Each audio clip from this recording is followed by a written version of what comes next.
প্যারিসে Olympic games চলবে 11 August পর্যন্ত।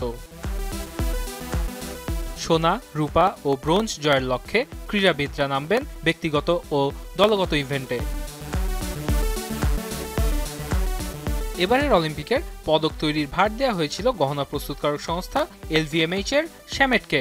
1780 সালে এটি প্রতিষ্ঠিত হয়। 1999 থেকে এটি LVMH এর অংশ।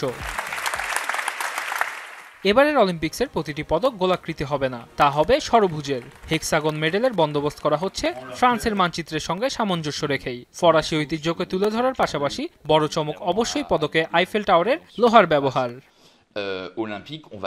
আমাদের অনেকেরই ধারণা অলিম্পিক্সের স্বর্ণপদক কি পুরোটাই সোনা দিয়ে তৈরি? উত্তর না, এটি তৈরি করা হয় রূপা দিয়ে। তাতে সোনা থাকে 6 গ্রাম। ফলে গোল্ড প্লেটেড সিলভার মেডেলই ক্রীড়াবিদরা পান স্বর্ণ জিতলে। তবে রূপা ও ব্রোঞ্জ ব্যবহার করা হয় সেই পদকগুলোতে। প্যারিস অলিম্পিক্সের পদকগুলোর ব্যাস থাকছে 85 মিটার। পদকগুলি হবে 9.2 মিলিমিটার পুরু।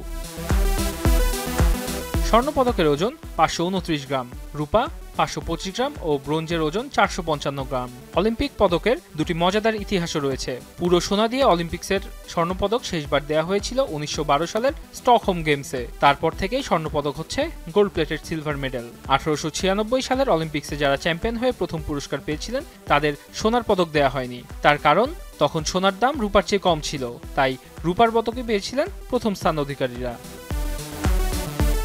ওয়াসিউল হক পান্থ, এখন।